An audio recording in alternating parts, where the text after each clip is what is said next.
सची सिख्या। जेको पंहिंजी सभिनी इंद्रियुनि खे, मन खे ऐं ॿुद्धीअ खे भॻवान जे कार्य में लॻाए रखे थो, उहो ई ॿुद्धीवान भगत आहे। कननि सां भॻवान जा गुण ॿुधो, अखियुनि सां संतनि महात्माउनि खे पसो ऐं ज़बान सां भॻवान जा गुण ॻायो। हथनि सां भॻवान जे उपायलनि जी शेवा करियो। पेरनि सां भॻवान जी स्थाननि में वञो। मन सां भॻवान जो चिंतन करियो ऐं ॿुद्धीअ सां भॻवान जी शक्तिअ ऐं कृपा जो वीचार करियो त तव्हांजो जीवन पवित्र ऐं भॻवानमय बणिजी वेंदो। संग सां ई माण्हू चङो या मंदो बणे थो। संग फ़क़ति माण्हुनि जो न, पर इंद्रियुनि जे सभिनी विषयनि जो बि चङो या मंदो संग थिए थो। चङे संग जो इस्तेमालु करियो ऐं मंदो संग सदाईं त्यागियो।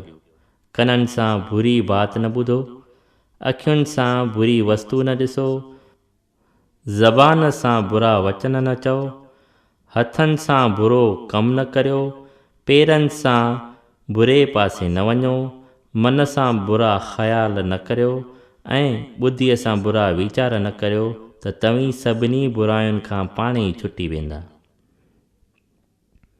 अहिड़ो पुस्तक कॾहिं बि न पढ़ो जंहिंमां विषयनि यानी भोग पदार्थनि जी चाह थिए या पाप ॾांहुं मन वञे। पोइ तोड़े उन पुस्तक जो नालो शास्त्र छो न हुजे। विषयनि खां मन खे हटाइण वारीअ ऐं पाप खे बचाइण वारी सिख्या जे ॾियण वारा पुस्तक पढ़ो। अहिड़ियूं ई सिख्यादायक वार्ताऊं ॿुधो ऐं अहिड़े स्थान में रहो। विषयनि जो चिंतन सभिनी गुणनि जी जड़ खे नाश करण वारो आहे ऐं भगवत जो चिंतन दुखनि खां छुटाइण लाइ मूल मंत्र आहे। इन करे तमामु सावधानीअ सां विषयनि जे चिंतन खे हटाईंदा रहो ऐं सदाईं भॻवान जो चिंतन कंदा रहो।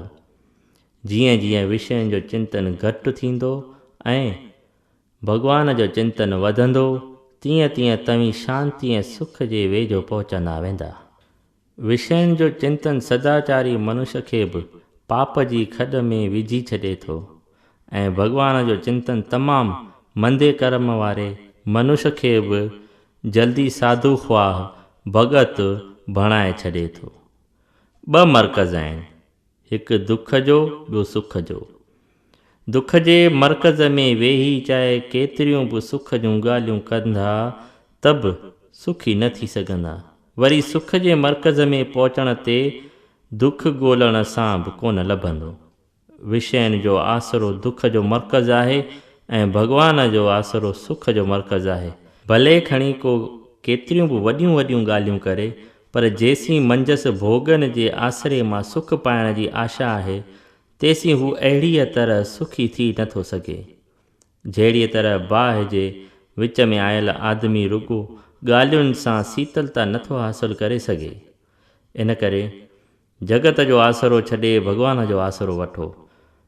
उन सुख रूप मर्कज़ में पाण खे क़ाइमु करे पोइ चाहे दुखमय संसार जूं ॻाल्हियूं बि कंदा त बि तव्हांखे दुख अहिड़ीअ रीति छुही न सघंदो जहिड़ीअ रीति हिमालय जे बर्फ़ में वेठल माण्हूअ खे गर्मी छुही नथी सघे।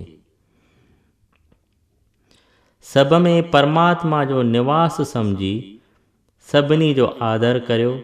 अपमान त कंहिंजो बि न करियो।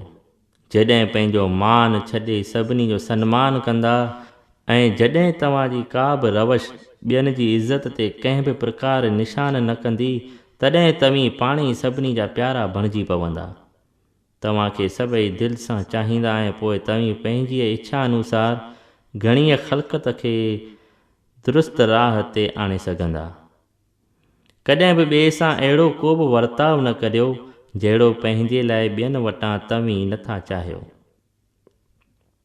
जॾहिं ॿियनि वटां तव्हीं आदर, सत्कार, उपकार, दया, शेवा, सहायता, मित्रता ऐं प्रेम वग़ैरह जी आशा रखो था त पहिरियां ई ॿियनि सां तव्हीं उहे सभु वर्ताव करियो। ॿिए जी भलाईअ लाइ पंहिंजी चङी ॻाल्हि प्रेम सां भली खेसि चओ, मगर उहो ज़ोर न ॾियो त उहा तव्हांजी ॻाल्हि हू ज़रूरु मञे ऐं पिणु न मञण वारे खे न की बुरो चओ ऐं न की मन में ई खेसि बुरो सम्झो। उनखे पंहिंजी इहा ॻाल्हि मञाइण लाइ न पर संदसि प्रार्थना करण लाइ कोशिशि करियो।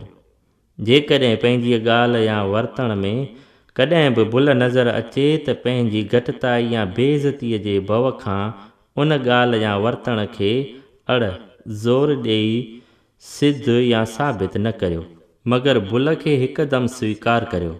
भुल क़बूल करण में हानि हरगिज़ नथी थिए। हेकारी दुरुस्त रस्ते ते हलण सां तमामु घणो फ़ाइदो थिए थो। ॿियनि जो पाण सां सहकार इन्हीअ लाइ न चाहियो त हू तव्हांजी ॻाल्हि सां शामिलु रहनि, पर इन्हीअ लाइ त तव्हांजी ॻाल्हि या वर्तण में भुल चुक हुजे त उन खां तव्हांखे वाक़िफ़ कनि।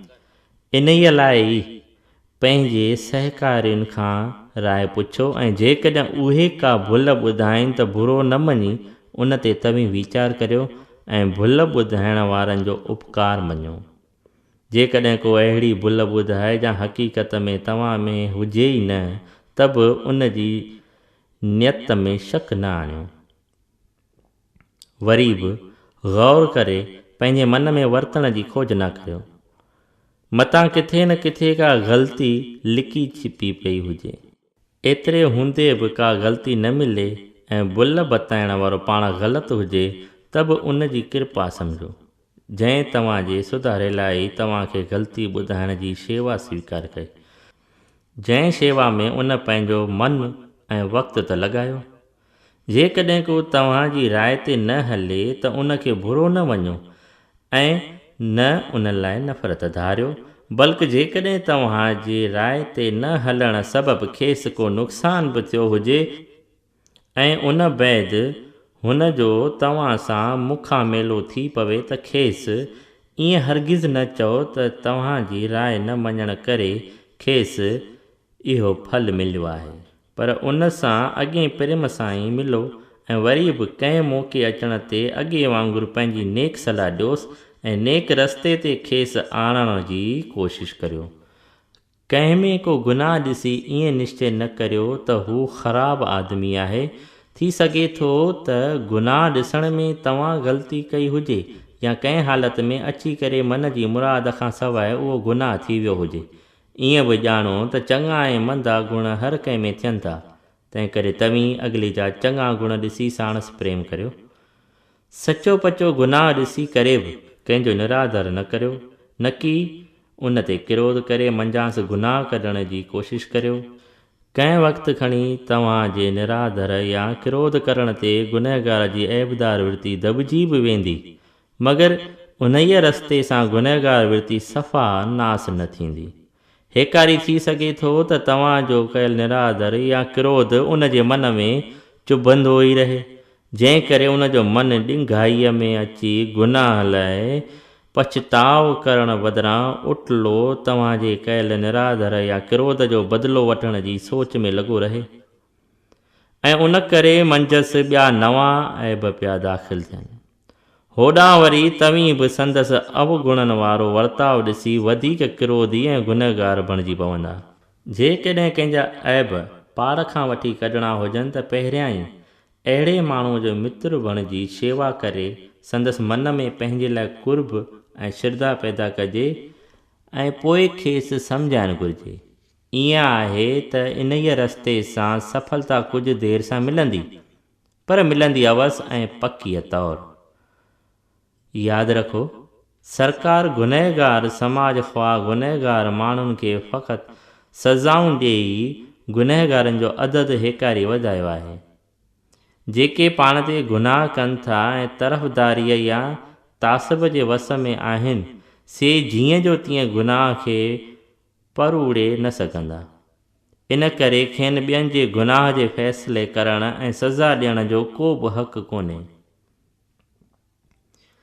हिकु ॻाल्हि जो सदाईं ख़्यालु रखो, पंहिंजे पुट भाउ नौकर ख़्वाह ज़ेर दस्त जो बि ॿियनि जे रूबरू कॾहिं निरादर न करियो।